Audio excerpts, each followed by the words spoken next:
दोस्तों नमस्कार। नाम रमेश मीणा और आप सभी का मैं इस वीडियो के अंदर वेलकम करता हूं। आप सभी का इस वीडियो के अंदर मोस्ट वेलकम है। दोस्तों मैं आप सभी के लिए एक बहुत इम्पोर्टेंट जानकारी लेकर के आया हूं, या मैं आपको एक ऐसी इंडस्ट्री से इंट्रोड्यूस करवाने जा रहा हूं जिसकी आज हर आम इंसान को ज़रूरत है और एक बहुत शानदार इंडस्ट्री है, और उस इंडस्ट्री का नाम है डायरेक्ट सेलिंग। दोस्तों सबसे पहले समझते हैं हम कि why to do direct selling. हम डायरेक्ट सेलिंग को क्यों करें, डायरेक्ट सेलिंग की हमें आवश्यकता क्यों है। क्योंकि हमारा वाई जो है वो क्लियर होना बहुत ज़रूरी है कि यानी डायरेक्ट सेलिंग हम क्यों करें। जब तक ये क्यों करें समझ में नहीं आएगा तब तक हम डायरेक्ट सेलिंग को नहीं कर सकते हैं। तो डायरेक्ट सेलिंग करने के जो मुख्य रूप से दो रीजन है, वो रीजन मैं आपको बताता हूँ। उनमें पहला जो रीजन है या पहला जो कारण है वो है ड्रीम, यानी हम सबके जो सपने हैं उनको पूरा करने के लिए डायरेक्ट सेलिंग करना जरूरी है। जैसे हमारे पास में एक शानदार कार हो, हमारे पास में एक शानदार मकान हो, इसके बाद में हमारे पास में अच्छा बैंक बैलेंस हो, हमारी एक बहुत अच्छी पहचान हो। डायरेक्ट सेलिंग में एक बहुत शानदार पहचान मिलती है। इसके साथ साथ हम विदेश यात्रा भी करें, ये सब सपने हमारे होते हैं, या इस दुनिया में जो भी इंसान आया है उस हर इंसान के ये सब सपने होते हैं। लेकिन ये सब सपने उसके पूरे नहीं हो पाने के पीछे एक बहुत बड़ा जो रीज़न है, और वो रीज़न है महंगाई। या डायरेक्ट सेलिंग करने का जो दूसरा रीज़न है, दूसरा कारण है, वो है महंगाई। दोस्तों ये महंगाई जो है ये हमारे सपनों को पूरा होने नहीं देती है, क्योंकि ये बढ़ती रहती है। हम हमारे परिवार के खर्चों को चलाने के लिए व्यवस्था करते हैं, फिर महंगाई बढ़ जाती है। तो ये महंगाई किस गति से बढ़ रही है इस पर एक नज़र डालते हैं। जैसे 1950 की हम बात करें तो किसी भी परिवार का मुखिया यदि 10 रुपये प्रति माह कमाता था तो उसके घर का खर्चा बहुत आसानी से चलता था 1950 में। और 1950 में परिवार बहुत बड़े होते थे, यानी संयुक्त परिवार होते थे जिसमें सब मिलके रहते थे। उस परिवार में भी 10 रुपये में खर्चा चलता था और बहुत आसानी से चलता था। फिर समय आगे बढ़ा, जैसे 1970 आया, 1970 में 100 रुपये में खर्चा चलने लगा। फिर 1990 आया, 1990 में परिवार को चलाने के लिए 1000 रुपये की आवश्यकता पड़ने लगी। फिर सन 2010 में परिवार को चलाने के लिए 10,000 रुपये से लेके और 20,000 रुपये की आवश्यकता पड़ने लगी। और 10 से 20,000 रुपये कमाने वाला एक साधारण परिवार होता है, एक साधारण परिवार को चलाने के लिए भी कम से कम 10 से 20,000 रुपये की आवश्यकता पड़ती है। ये सच्चाई है। परिवर्तन क्या हुआ, यहाँ से लेके यहाँ तक हर 20 साल के अंतराल में एक शून्य लगातार बढ़ी है। आने वाले 2030 के अंदर भी ये शून्य बढ़ने वाली है। या महंगाई जो है वो हर 20 साल के अंतराल में 10 गुना बढ़ी है। तो 2030 में ये शून्य फिर बढ़ने वाली है। यहाँ पे अगर एक शून्य और बढ़ा दी जाए तो 1 लाख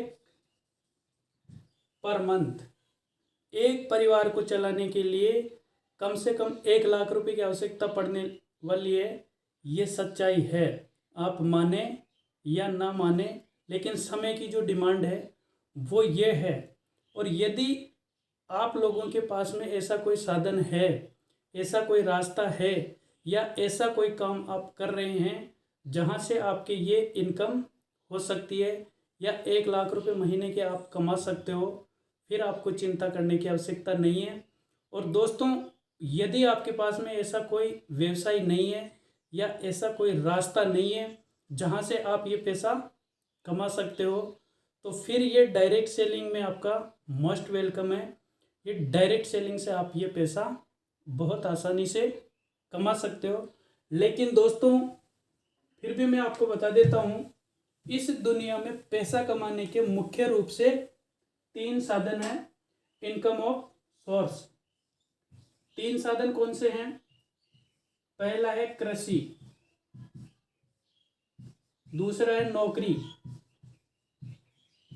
और तीसरा है व्यापार, जिसको हम बिजनेस बोलते हैं। ये 3 ऐसे साधन हैं जिससे हर आम व्यक्ति पैसा कमाता है। जिसको लगता है कि मैं खेती से पैसा कमा सकता हूँ वो खेती कर सकता है, लेकिन दोस्तों खेती की जो कंडीशन है ये सब हमारे सामने है। अकाल की स्थिति, ओलावृष्टि की, कभी बारिश ज़्यादा हो जाना, तो फसलों में बहुत सारा नुकसान हो जाता है। और ज़मीन का जो बंटवारा हो रहा है इससे ज़मीन छोटी होती जा रही है।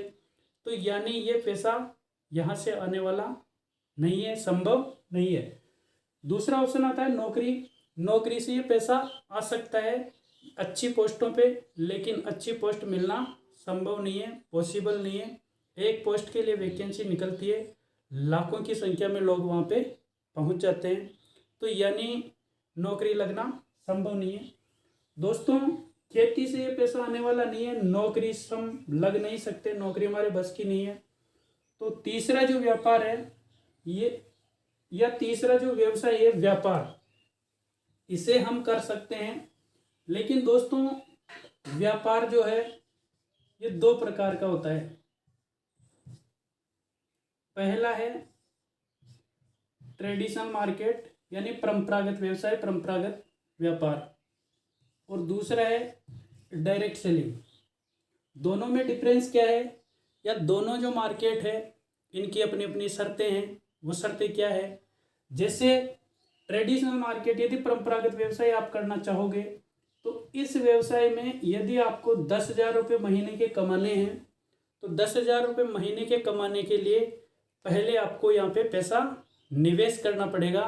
यानी सबसे पहली जो शर्त है इस ट्रेडिशनल मार्केट की वो ये है कि आपके पास में धन लाखों में होना चाहिए। अगर आपके पास में लाखों में धन है तो आप ट्रेडिशनल मार्केट कर सकते हो। धन लगाने के बाद में आपके पास में स्थान होना बहुत आवश्यक है, मार्केट में अच्छी जगह है तो आपका व्यवसाय चलेगा। तीसरा, आपके पास में स्टाफ होना चाहिए। चौथा, समय देना पड़ेगा आपको 10 से 12 घंटे। और पांचवा रिस्क है 100%। कोई गारंटी नहीं है, इतना सब कुछ लगाने के बाद भी आप यहाँ से लाखों रुपए महीने के कमा पाओगे, क्योंकि कंपटीशन का युग है। आपका व्यवसाय यदि अच्छा चल रहा है तो आपका पड़ोसी उसी काम को शुरू कर देगा और आपके काम में आपको नुकसान होगा, यानी आपके धंधे में आपको नुकसान होने वाला है यहाँ पे। तो रिस्क जो है वो 100% है। दोस्तों दूसरी तरफ देखते हैं हम डायरेक्ट सेलिंग। डायरेक्ट सेलिंग करने के लिए हमें सबसे पहले धन, इस धन की कोई आवश्यकता नहीं है, ये धन हमें ना के बराबर है लगाना पड़ता है। दूसरा, यहाँ पे स्थान की कोई आवश्यकता नहीं है, कहीं से भी ये व्यवसाय हम शुरू कर सकते हैं। तीसरा, यहाँ स्टाफ की कोई आवश्यकता नहीं है। चौथा, अनुभव की कोई जरूरत यहाँ पे नहीं है। समय, हम कोई भी काम कर रहे हैं उस काम को करते हुए यदि घंटे 2 घंटे भी हम डायरेक्ट सेलिंग के लिए निकालते हैं तो डायरेक्ट सेलिंग का काम बड़ी आसानी से हो जाता है। इसके बाद यहाँ पे रिस्क जो है वो 0% है, यानी रिस्क यहाँ पे है ही नहीं है। जब हमारा कुछ यहाँ पे लग ही नहीं रहा है तो हमें रिस्क किस बात की है। तो दोस्तों जिसके पास में ये सब कुछ है वो यहाँ से ये पैसा कमा सकता है, लेकिन जो खेती नहीं कर सकता है, नौकरी नहीं कर सकता है, या ट्रेडिशनल मार्केट करने के लिए उसके पास में ये सब कुछ नहीं है, फिर दोस्तों उसके लिए ऑप्शन सिर्फ और सिर्फ डायरेक्ट सेलिंग है। और डायरेक्ट सेलिंग में आपके सारे के सारे जो सपने हैं वो आप यहाँ से पूरे कर सकते हो। या जो महंगाई मैंने आपको बताई है जिस गति से बढ़ रही है, उस महंगाई को आप यहाँ से हिट कर सकते हो, कमा सकते हो।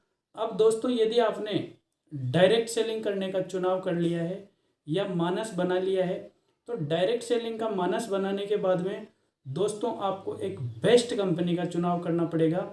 क्योंकि डायरेक्ट सेलिंग में लोगों की ये समझ में आता है कि डायरेक्ट सेलिंग में पैसा बहुत आता है और कम समय में आता है, लेकिन फिर वो सही कंपनी का चुनाव नहीं कर पाते और सही कंपनी का चुनाव नहीं होने की वजह से भी हम यहाँ पे फेल हो जाते हैं।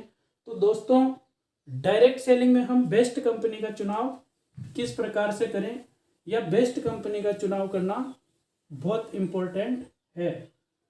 तो बेस्ट कंपनी का चुनाव करने के लिए सबसे पहले हमें उस कंपनी की प्रोफाइल देखना है, यानी जिस कंपनी में आप काम करने जा रहे हो उस कंपनी की आपको प्रोफाइल चेक करनी है। उसके डॉक्यूमेंट्स क्या है, कब से काम कर रही है, उसके प्रोडक्ट क्या है, या उसके पास में अपना निजी ऑफिस है या नहीं है, जब से काम कर रही है उस तब से लेकर के लोगों को सर्विस दे पा रही है या नहीं दे पा रही है, जो कंपनी कहती है वो प्रोवाइड करवाती है या नहीं करवाती है। तो ये सारी चीज़ें हमें देखना बहुत ज़रूरी है। इसके साथ में दूसरी जो चीज़ है वो देखना है हमें प्रोडक्ट। कंपनी के पास में प्रोडक्ट होना ज़रूरी है और प्रोडक्ट में हमें कुछ चीज़ें देखना ज़रूरी है। जैसे पहला कि उस प्रोडक्ट को हम यूज कर सकते हैं कि नहीं कर सकते, वो हमारे काम का है या नहीं है, या हमारे घर में काम में आने वाला है या नहीं है। हम जिसके भी पास जाएंगे या जिसको भी उस प्रोडक्ट की जानकारी देंगे उसकी ज़रूरत का है या नहीं है, ये देखना बहुत इम्पोर्टेंट है। जो प्रोडक्ट आप और हम यूज नहीं कर सकते हैं, कोई अधिकार नहीं है उस प्रोडक्ट के बारे में हमें जानकारी देने का। तो पहले हम उस प्रोडक्ट को यूज कर सकें, वो हमारे यूजेबल है तो हम लोगों को बता सकते हैं। इसके बाद दूसरी चीज़ आती है कंपनी के पास में रेंज होना बहुत ज़रूरी है कि प्रोडक्ट की जो रेंज है वो आपके पास में कितनी बड़ी है या कंपनी के पास में रेंज है या नहीं है। रेंज के साथ साथ में फिर आपको रेट देखना बहुत ज़रूरी है कि उसकी जो रेटें हैं वो मार्केट के अकॉर्डिंग है या नहीं है। जैसे मार्केट में कोई चीज़ 10 रुपये में मिलती है और उसी को हम 50 रुपये में बेचना चाहेंगे तो वो बिकेगी नहीं है, परेशानी आएगी। तो मार्केट के अकॉर्डिंग यदि आपके प्रोडक्ट की रेट है तो आपका काम बहुत बढ़िया चलेगा। इसके बाद में तीसरी चीज़ देखते हैं हम कंपनी का प्लान। कंपनी का प्लान किस प्रकार से कंपनी ने डिजाइन किया है, यानी प्लान में सीधा सीधा आपके ये समझ में आना चाहिए कि मैंने 10 लाख का टर्नओवर दिया है और इसके बदले मेरे 50,000 बने हैं या 1 लाख रुपए बने हैं या 1,50,000 रुपये बने हैं। तो ये आंकड़ा आपके समझ में आना चाहिए। वही कंपनी का सक्सेस प्लान होता है, सफल प्लान होता है और उसी प्लान के अंदर लोग सक्सेस होते हैं। लोगों को बहुत सारी कंपनियां ऐसी है जिसमें टर्नओवर दे देते हैं बहुत बड़ा और उनको यही पता नहीं रहता है कि इस टर्नओवर पे हमारा कितना कमीशन बनने वाला है। तो कंपनी का जो प्लान है वो समझ में आने वाला होना चाहिए। इसके बाद में कंपनी का पे आउट सिस्टम, यानी कंपनी पैसा किस प्रकार से देती है, महीने में देती है या सप्ताह में देती है, या महीने में एक बार देती है या सप्ताह में कितनी बार पैसा देती है, या महीने में कितनी बार पैसा देती है, यानी साप्ताहिक इनकम भी देती है कि नहीं देती है, किस प्रकार से देती है। ये सारी की सारी चीज़ें यदि आपके समझ में आ गई और जिस कंपनी में भी ये सारी की सारी चीज़ें हैं वो कंपनी बेस्ट कंपनी है, उस कंपनी का चुनाव आप कर सकते हो। और उस कंपनी में यदि आंख बंद करके भी आपने अपना फ्यूचर लगा दिया तो दोस्तों आपकी लाइफ में एक बहुत बड़ा टर्निंग पॉइंट आ जाएगा। आपकी लाइफ यहाँ से चेंज हो सकती है। तो अगले वीडियो के अंदर मैं बताऊँगा आपको जिस कंपनी के अंदर ये सारी की सारी चीज़ें हैं और एक बेस्ट कंपनी के बारे में मैं आपको बताऊंगा। और दोस्तों उस कंपनी को करके आप बहुत अच्छा पैसा यहाँ से कमा सकते हो, एक बहुत अच्छी पहचान आप यहाँ से कमा सकते हो। जय हिंद, थैंक यू।